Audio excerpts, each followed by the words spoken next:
وأحسن منك لم تر قط عيني وأجمل منك لم تلد النساء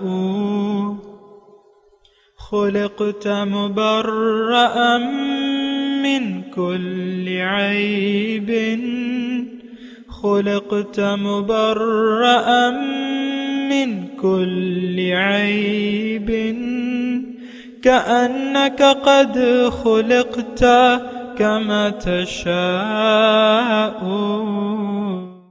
كتاب أنزلناه إليك مبارك ليدبروا آياته وليتذكر أولو الألباب. یہ کتاب برکت والی ہے جسے ہم نے آپ کی طرف نازل فرمایا ہے تاکہ دانش مند لوگ اس کی آیتوں میں غور و فکر کریں اور نصیحت حاصل کریں. اللہم صلی علی سیدنا محمد وعلی آل سیدنا محمد بعدد کل ذرۃ مئۃ الف الف مرۃ. سامعین و ناظرین کرام، السلام علیکم ورحمۃ اللہ وبرکاتہ. سامعین کرام، سورہ اخلاص. آج کا موضوع کیا ساری قوت کا مالک اللہ تعالیٰ ہے؟ اس کے ساتھ آج کے سبق کا آغاز کرتے ہیں. سب سے پہلے گزشتہ سبق کا اعادہ ہوگا. بسم اللہ الرحمن الرحیم. شروع اللہ کے نام سے جو بڑا مہربان نہایت رحم والا ہے. قل هو اللہ احد. کہو کہ وہ ذات پاک جس کا نام اللہ ہے ایک ہے. اللہ الصمد. وہ معبود برحق بے نیاز ہے. لم یلد ولم یولد. نہ کسی کا باپ ہے اور نہ کسی کا بیٹا. ولم یکن لہ کفوا احد. اور کوئی اس کا ہمسر نہیں. سامعین کرام، سورہ اخلاص لفظی ترجمہ قل هو اللہ. آپ کہہ دیجئے کہ وہ اللہ ہے احد جو یکتا ہے. اللہ الصمد، اللہ تعالیٰ بے نیاز ہے. لم یلد ولم یولد، نہ اس سے کوئی پیدا ہوا نہ ہی وہ پیدا کیا گیا. ولم یکن لہ کفوا احد، اور اس کے برابر کوئی نہیں ہے. سامنے کرام، سورہ اخلاص کو اپنے لیے، اس میں اپنے لیے مضمون دیکھیے، اس میں اپنے لیے نصیحت تلاش کیجیے. اصل میں ہم قرآن کے جو ظاہری مطالب ہیں اس کو بھی ہم نہیں سمجھتے، اور اگر سمجھ بھی جاتے ہیں تو اس کو اپنے لیے اس میں نصیحت نہیں پاتے. اب اللہ تعالیٰ کے وجود پر تو سب یقین رکھتے ہیں، اس بات میں تو کوئی شک و شبہ نہیں ہے. مشرک قرآن میں موجود ہے مشرکوں سے وَلَئِن سَأَلْتَ مَنْ خَلَقَ السَّمَاوَاتِ وَالْأَرْضِ لَيَقُولُنَّ اللَّهُ وَلَئِن سَأَلْتَ مَنْ سَخَّرَ الشَّمْسَ وَالْقَمَرَ لَيَقُولُنَّ اللَّهُ وَلَئِن سَأَلْتَ مَنْ يَرْزُقُكُم مِّنَ السَّمَاءِ وَالْأَرْضِ لَيَقُولُنَّ اللَّهُ. تو اللہ تعالیٰ کی ذات پر تو سب کا یقین ہے کہ اللہ تعالیٰ ہے، لیکن مشکل یہ ہو جاتی ہے کہ ہم اللہ تعالیٰ کے ساتھ مزید ایسی ہستیاں تصور کرتے ہیں اور اس میں الہی صفات مانتے ہیں. مثال کے طور پہ نفع اور نقصان دینے والی ذات صرف اللہ کی ہے. دیکھیں، ذات میں کم شرک ہوتا ہے، شرک ذاتی جو ہے، شرک صفاتی زیادہ ہے. یہ بات ذرا نوٹ کر لیں. یعنی شرک صفات کا مطلب یہ ہے کہ اللہ تعالیٰ کی صفات میں بھی لوگ کسی اور کو بھی شریک کر لیتے ہیں یا خیال کرتے ہیں یا یقین رکھتے ہیں. جیسا کہ میں مثال کے طور پہ آپ کو عرض کروں کہ ہمارا خیال یہ ہے، بلکہ یقین یہ ہے کہ اللہ کے علاوہ بھی کوئی ہستی ہمیں فائدہ دینے والی ہے یا نقصان دینے والی ہے. یہ ایک عام تصور ہے. اب دیکھیں، ظاہری طور پہ دنیاوی دولت، متاع دنیا جو ہے، اس کو ہم سمجھتے ہیں کہ یہ ہمیں فائدہ دے گی، تو اس متاع دنیا کو جمع کرنے کے لیے ہم کوشش کرتے ہیں. آپ خود اور اپنی اولاد کو بھی دنیاوی فائدے کے لیے مختص کر دیتے ہیں کہ یہ دنیا کمائے، دنیا کا مال و متاع جمع کرے اور دنیا میں کامیاب ہو.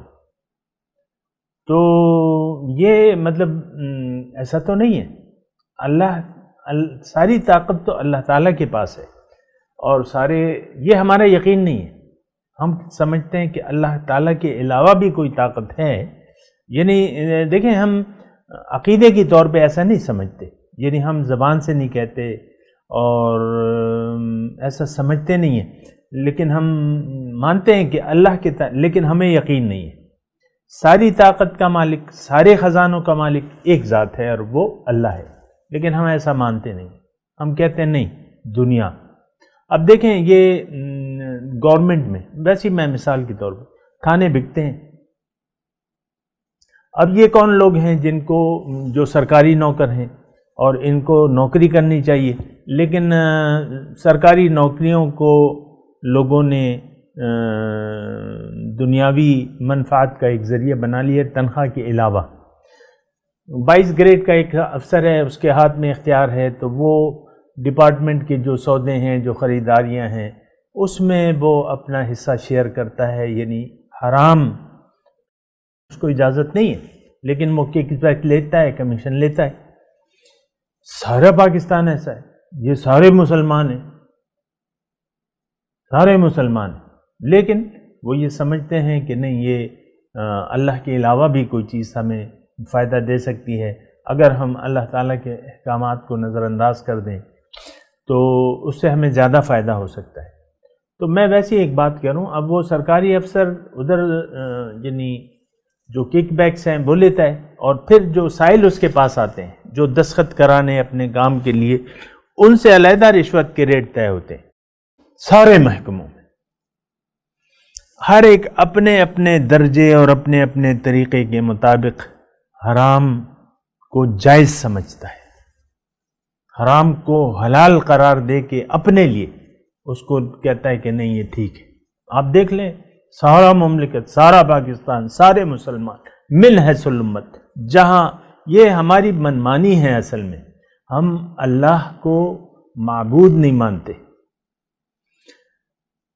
اصل جو ہمارا وہ یہ ہے کہ ہم اللہ کو معبود واحد نہیں مانتے.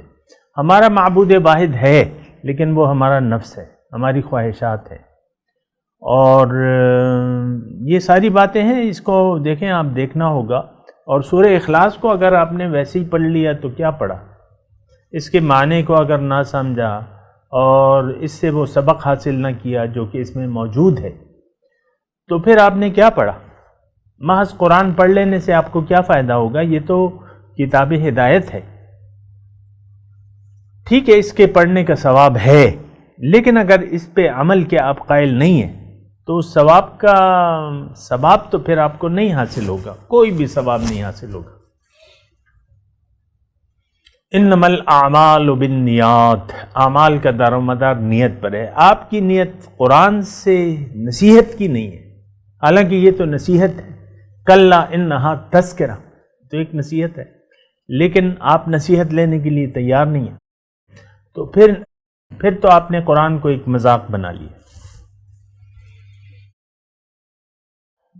یہ ایسی بات نہیں ہے. ایسا حقیقت میں ہم نے قرآن کو، ایک تو قرآن پہ ہمارا یقین نہیں ہے کہ یہ اس میں نصیحت ہے. ہم نے قرآن کو محدود کیا ہوا ہے کہ قراءت تک، ناظرہ، پھر اس کی تلاوت تک. آپ دیکھ لیں، رمضان میں آپ کا کیا شغل ہوتا ہے؟ رمضان میں بس آپ کہتے ہیں کہ یار یہ ایک مہینہ ہے، اس میں تو قرآن کو پڑھ لو، اور بڑی بوڑھیاں، دادیاں، گھر کی بہویں سب بس قرآن خوانی میں مشغول ہو جاتی ہیں، اور بس پھر مٹھائی منگوا لی جاتی ہے، بس ہم نے قرآن بس پڑھ لیا، ختم بات. یہ کوئی تمیز ہے؟ تو مخول ہے. مخول کا مطلب آپ سمجھتے ہیں نا، مخول کا مطلب مذاق، ایک مذاق ہے. قرآن سے ہم نے مذاق بنا لیا. اور یہ شکوہ تو میرے آقا کریں گے اپنے رب سے. وقال الرسول یا رب ان قوم اتخذوا هذا القرآن مہجورا. رسول قیامت کے دن یہ شکوہ کریں گے کہ اے اللہ، یہ میری قوم کیسی قوم ہے، انہوں نے تو قرآن کو نشان مذاق بنا لیا تھا، چھوڑ دیا تھا اسے. آج وہ وقت ہے کہ قرآن کو ہم نے چھوڑ دیا ہے. آج دیکھیں میں یہ تفسیر پڑھ رہا ہوں نا، اللہ تعالیٰ کی توفیق سے میں آپ کو سمجھا رہا ہوں کہ اس صورت کو اپنے لیے سمجھیں. یہ نہیں کہ یہ کون سے حالات تھے، کیا ہوا تھا، یہ کیا تھا، اس کی گرامر کی اس میں جائیں اور یہ اور وہ. بس یہ تو قرآن سے آپ نصیحت نہیں لے رہے، بس اس کو ایک تاریخی کتاب سمجھ لیا ہے، پھر اس کو گرامر کی بس مختلف توجیحات. آپ دیکھیں کتابیں بھری ہوئی ہیں، اس سے نصیحت نہیں. یہ تو بہت غلط بات ہے کہ آپ اپنے لیے اس کو نہیں سمجھ رہے. سورہ اخلاص تو آپ کے لیے، توحید آپ کے لیے ہے، آپ کو اس کو ماننا ضروری ہے. تو یہ مطلب سوچنے کی بات ہے سب. اور جو پہلا ہم اس میں جملہ پڑھ رہے ہیں، واللہ، اللہ، وہ اللہ ہے اور اللہ ہی کے ہم قائل نہیں ہیں. ہم قائل کس بات کے ہیں کہ میرے علاوہ کوئی بھی نہیں. اور یہ دیکھیں میں آپ سے نہ میرا کوئی آپ سے مذاق کا موڈ ہے اور نہ میری آپ کی کوئی ایسی بات ہے کہ بھئی میں آپ کو غلط انداز سے قرآن کی تعویلات کروں یا معاذ اللہ اللہ کی پناہ، اور آپ کو وہ معنی سمجھاؤں جو حقیقت، جس سے حقیقت کا کوئی تعلق نہیں ہے، یا اس طریقے سے تفصیل کروں کہ جس کا یعنی جو میرے لیے فائدہ مند ہوگی. ٹھیک ہوں گی باتیں، جو کرتا ہے تفصیلات، لیکن بات یہ ہے اور حقیقت یہ ہے کہ قرآن یعنی پورے قرآن، یہ صرف سورہ اخلاص کی میں بات نہیں کر رہا، پورے قرآن کو ہم نے چھوڑ دیا ہے، اس کو ترک کر دیا ہے. اس کو ہم کتاب ہدایت نہیں سمجھتے، لیکن یہ ہدایت ہے متقین کے لیے. ایک بات، متقی کون؟ جو طالب مولا ہو، جس کی منزل اللہ ہو، جو اللہ کو چاہتا ہو، اس کے لیے یہ ہدایت ہے. دیکھیں یہ تو ایک راستہ ہے، تھوڑا سا آپ سمجھنے کی کوشش کریں نا. اب جو اس راستے کی جو منزل ہے وہاں آپ جانا ہی نہیں چاہتے، تو یعنی میں سیریس بات کہہ رہا ہوں آپ کو. یہ تو ایک منزل، ان ھذا القرآن یہدی للتی ہی اقوم، یہ قرآن ایک سیدھا راستہ بتاتا ہے. اور یہ سیدھا راستہ جو ہے، ان ربی علی صراط مستقیم، میرا رب صراط مستقیم پر ہے.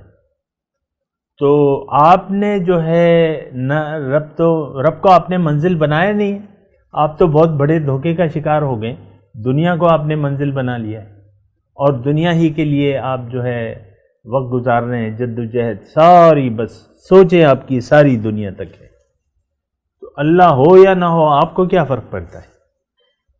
اللہ کو آپ مانے یا نہ مانے، آپ کی زندگی میں کوئی فرق نہیں آئے گا. آج قرآن کو ہم نے نکال دیا ہے من حیث الامت. میں آپ سے بات کر رہا ہوں، قرآن سے ہم نے ترک تعلق کر لیا ہے، قرآن سے ہم ہدایت لینے کے لیے تیار نہیں ہیں. یہ چیلنج کے طور پہ میں آپ کو بات کر رہا ہوں. آج قرآن دیکھیں، قرآن تو ہماری مومن کی روح ہے، روح نکال لی جائے یہ مردہ ہو جاتی ہے. آج مسلمان ایک مردہ قوم ہے.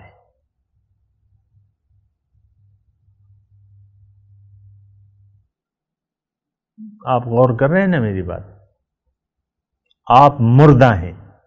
قرآن کو قبول کیجئے، قرآن کو ہدایت سمجھیے، اللہ کو منزل بنا لیجئے، اور اللہ کے راستے پر پھر قرآن پھر جب اللہ آپ کی منزل بن گیا تو اس کا راستہ تو پھر قرآن بتاتا ہے. ہمیں تو دیکھیں، میں آپ کو یہ دیکھیں، میں جو آپ سے بات کر رہا ہوں نا، یہ بس میں آپ سے بات کر رہا ہوں، میری اپنی کوئی حیثیت نہیں ہے، لیکن نصیحت تو ہم ایک دوسرے کو کر سکتے ہیں. تو میں آپ کو یہ کہہ رہا ہوں کہ آپ قرآن کو قبول کر لیجئے. قرآن جس راستے کی طرف نشاندہی، جس منزل کی طرف نشاندہی کرتا ہے، اس کو اپنی منزل بنا لیجئے. وَإِنَّكَ لَتَهْدِي إِلَى صِرَاطٍ مُسْتَقِيمٍ، آپ ان کو ہدایت دینے والے ہیں صراط مستقیم کی طرف. صراط اللہ الذی لہ ما فی السماوات والارض، یہ اس ذات کا راستہ ہے جس کے لیے ہے جو کچھ آسمانوں اور زمینوں میں ہے، آپ غور کیجئے. میں آپ سے لگا ہوا ہوں، بس مجھے پورا یقین ہے کہ لوگ میری باتوں کو نہ قبول کرتے ہیں، نہ قبول کرنے کے لیے تیار ہیں. میرے پورا یقین ہے. بہرحال میں نے تو بات کرنی ہے، آپ مانیں یا نہ مانیں. اپنا فرض تو میں نے تو آپ کو بتانا ہے کہ بھئی منزل کیا ہے، اس کا راستہ کیا ہے، کامیابی کا طریقہ کیا ہے. یہ میری ذمہ داری ہے اللہ تعالیٰ کی طرف سے. مجھے یعنی میں صرف اپنے آپ کا ذمہ دار نہیں ہوں، بلکہ میری ذمہ داری یہ بھی ہے کہ لوگوں کو اللہ کی طرف دعوت دوں. ظاہر ہے اپنی اپنی حیثیت میں دے رہا ہوں دعوت. کوئی قبول کرتا ہے نہ کرتا، لیکن میں اس کا وہ کوئی وہ نہیں ہے، یعنی کسی کے نہ کرنے کا میں جواب دہ نہیں ہوں. کوئی میری اگر بات کو رد کرے یا بس ایک کان سے سنے دوسرے، تو میں اس کا جواب دہ نہیں ہوں، وہ خود جواب دہ ہوگا. اور یہ بات ذرا نوٹ کر لیں. میں آپ کو ایک بات کہنا چاہتا ہوں، وہ یہ ہے کہ دیکھیں، حق بات جب بھی آپ نے سن لی اور پھر آپ نے اس سے منہ موڑ لیا، چاہے وہ میری زبان سے ہو، چاہے کسی زبان سے ہو، چاہے کسی زبان سے، لیکن یہ حق ہدایت دینا اللہ کی ذمہ داری ہے. اگر اللہ تعالی کی طرف سے آپ کو نصیحت آ گئی اور اب آپ نے اس سے روگردانی کر لی، اس کو قبول نہ کیا نصیحت کو، تو پھر اللہ تعالیٰ قرآن میں اس شخص کے متعلق فرماتا ہے کہ وَمَن يَعْشُ عَن ذِكْرِ الرَّحْمَنِ نُقَيِّدْ لَهُ شَيْطَانًا فَهُوَ لَهُ قَرِينٌ. جس نے بھی رحمان کی یاد سے منہ موڑ لیا، روگردانی کر لی، اپنا رخ پھیر لیا، اب شیطان کو ایک میں مسلط کر دیتا ہوں اس پر، وہ اس کا ساتھی بن جاتا ہے. وَإِنَّهُمْ لَيَصُدُّونَهُمْ عَنِ السَّبِيلِ وَيَحْسَبُونَ أَنَّهُمْ مُهْتَدُونَ، اور کما قال ایسی آیت ہے. تو اب وہ شیطان کیا کرتا ہے، وہ اس کا ساتھی بن جاتا ہے اور وہ اس کو سیدھے راستے سے بھٹکاتا رہتا ہے. جب بھی کوئی موقع آتا ہے سوچنے سمجھنے کا، شیطان اس کو کہتا ہے کہ چھوڑو یار، انجوائے کرو. اچھا، وہ لوگ جو ہیں جو اللہ تعالیٰ کی یاد سے غافل ہیں، جن کے دل اللہ تعالیٰ کی یاد سے غافل ہیں، اب ہوتا کیا ہے؟ دیکھیں، میں آپ کو یہ بات بتا رہا ہوں واضح طور پہ، میں آپ کو کسی اندھیرے میں نہیں رکھنا.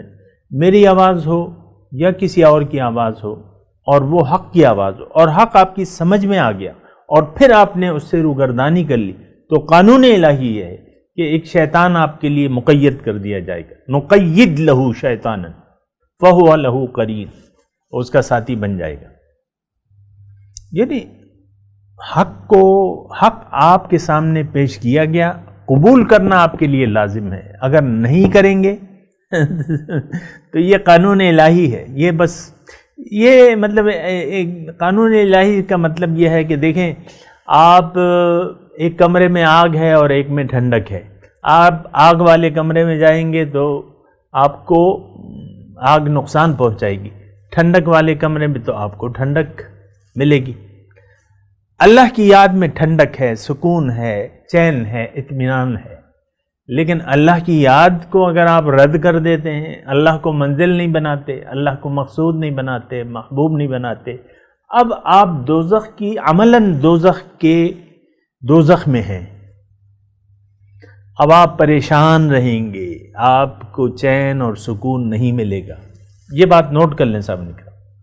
دھوکے میں آپ کو نہیں رکھنا چاہتا. قدرتی طور پہ ایسا ہوگا. میں کون ہوں اور میری حیثیت کیا ہے، یہ تو اللہ تعالیٰ کا نظام ہے. یہ پیغمبر اللہ نے بھجوائے، یہ ہدایت دینے والے اللہ کی ذات ہے. پھر قیامت تک ہدایت دینے والے لوگ اللہ تعالیٰ کی، یہ اللہ کا انتظام ہے، کیونکہ وہ ہدایت دینے والا ہے، ہدایت پہنچانے والا ہے. ان علینا للہدی. تو ہدایت آئی آپ کے پاس، آپ نے اس سے رخ پھیر لیا، تو آپ نے اصل میں اپنے آپ سے رخ پھیر لیا. یہ تو آپ کی کامیابی کی دلیل ہے. یہ قرآن، یہ آپ کی کامیابی ہے، اس میں آپ کی معراج ہے، اس میں آپ کی فلاح ہے. آپ نے اپنی فلاح سے منہ موڑ لیا. تو بات یہ ہے کہ دیکھیں سورہ اخلاص جو ہے وہ ٹھیک ہے 4 آیات ہیں، لیکن اس میں پورا مضمون ہے۔ اس میں اللہ تعالیٰ فرما رہا ہے کہ ہو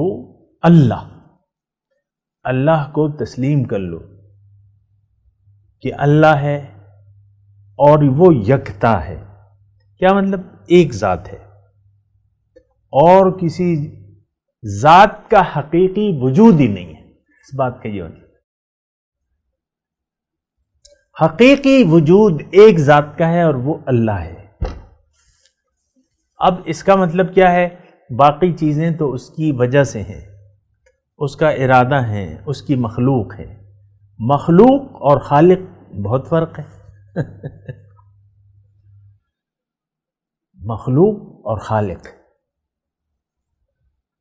تو یہ تو بہت بڑا فرق ہے سامنے کا۔ ہم مخلوق کے سامنے ہم نے جھولی پھیلائی ہوئی ہے، مٹیریل کے سامنے۔ وَاتَّخَذُوا مِن دُونِ اللَّهِ آلِهَةً لَعَلَّهُمْ يُنصَرُونَ، انہوں نے اللہ کے سوا اور معبود بنا لیے ہیں تاکہ وہ ان کی مدد کریں۔ بتوں سے تجھ کو امیدیں خدا سے نا امیدی، مجھے بتا تو صحیح اور کافری کیا ہے۔ بتوں سے امیدیں ہماری، آپ دیکھ لیں ہماری تو زندگی کی بنیاد بت پرستی پر ہے۔ اس مسلمان معاشرے کی،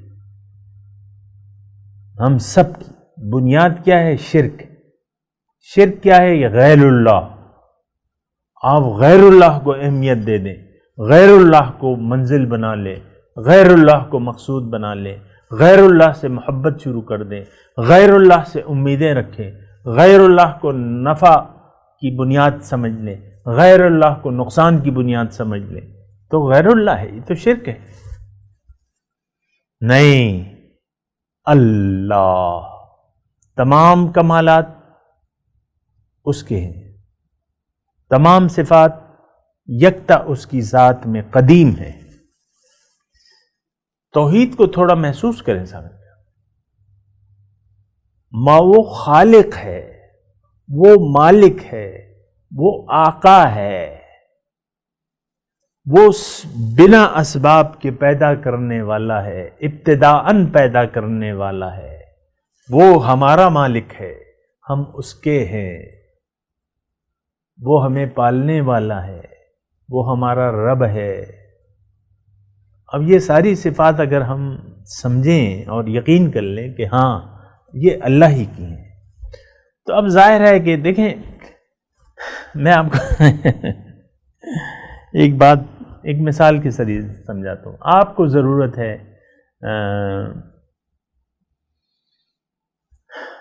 ایک مکان کی، ایک ٹاؤن میں ایک خان ہے، اس نے غریبوں کے لیے مکانات بنوا لیے ہیں اور وہ ان کو آدھے داموں پہ دے رہے ہیں۔ مثال کے طور پہ عرض کروں، مثال قائم کر رہا ہوں۔ اب وہ خان جو ہے وہ ظاہری شکل کے طور پہ کوئی خان ایسا نہیں معلوم ہوتا کہ بڑی بڑی مونچھیں ہیں اور شیروانی ہیں اور کلا ہے اور یہ ہے اور جوتے ہے اور اطلس کی کم خواب پہنی ہے، ایسی کوئی نہیں، بس عام سا انسان ہے۔ مثال کے طور پہ 100 لوگ ہیں،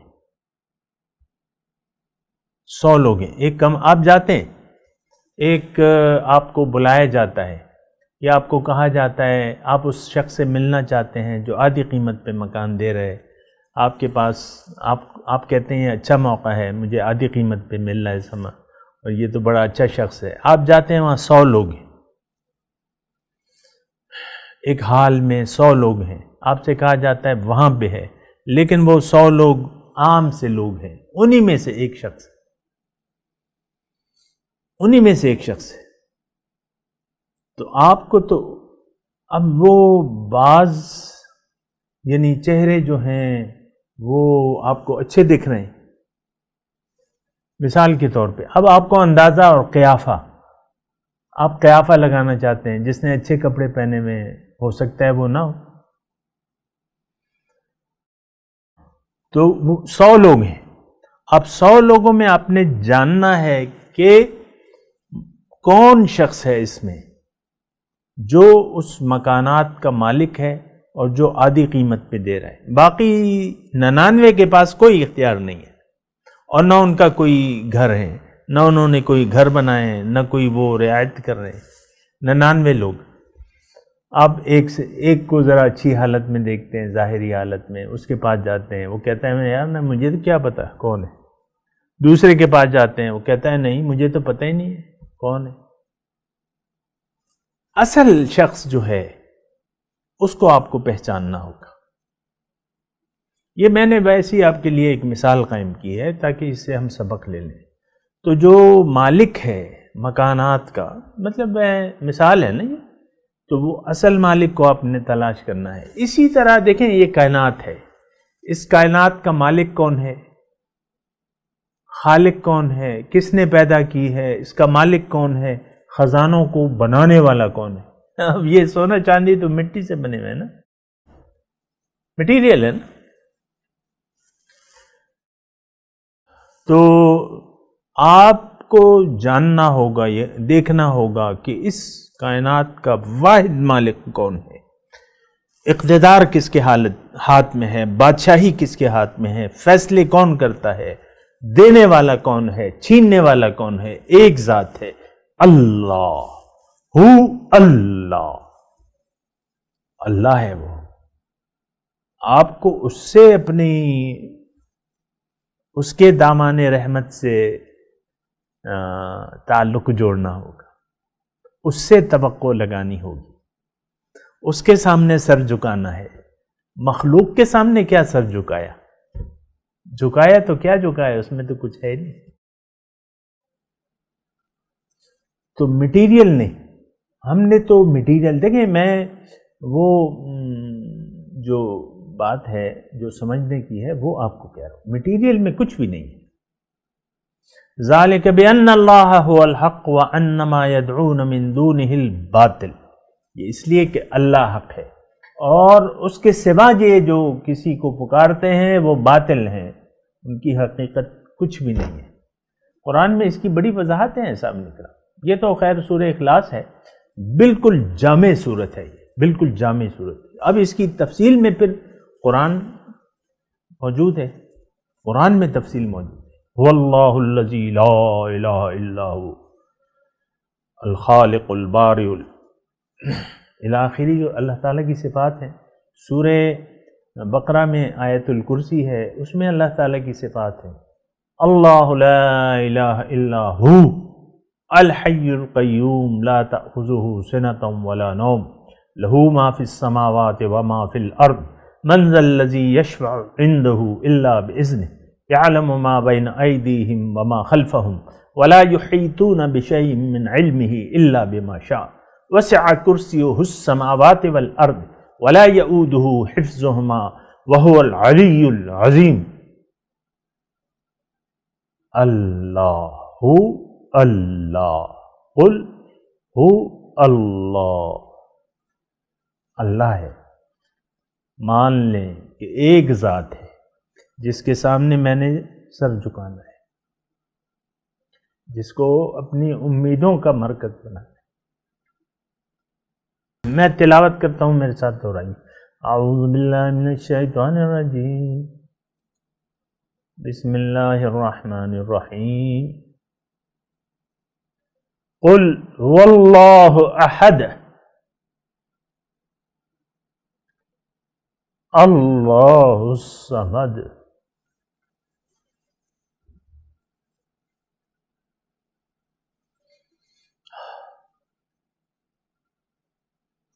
لم یلد ولم یولد ولم یکن له کفوا احد.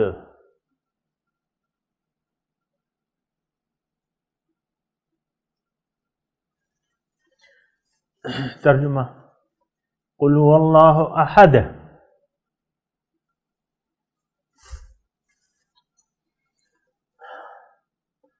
آپ کہہ دیجئے کہ اللہ ایک ہے.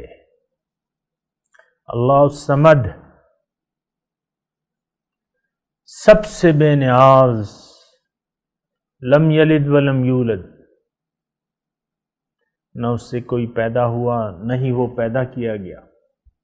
وَلَمْ يَكُنْ لَهُ كُفُوًا أَحَدٌ، اور کوئی اس کا ہمسر نہیں۔ اب ان آیت کی تلاوت اور ترجمہ۔ بسم اللہ الرحمن الرحیم، شروع اللہ کے نام سے جو بڑا مہربان نہایت رحم والا ہے۔ قل هو اللہ احد، کہو کہ وہ ذات پاک جس کا نام اللہ ہے ایک ہے۔ اللہ الصمد، وہ معبود برحق بے نیاز ہے، لم یلد ولم یولد، نہ کسی کا باپ ہے اور نہ کسی کا بیٹا، ولم یکن لہ کفوا احد، اور کوئی اس کا ہمسر نہیں۔ اس کے ساتھ ہی سامعین کرام آج کے درس کا وقت اختتام کو پہنچا۔ انشاءاللہ اگلے درس میں ملاقات ہوگی۔ وآخر دعوانا ان الحمد للہ رب العالمین، والسلام علیکم ورحمۃ اللہ وبرکاتہ۔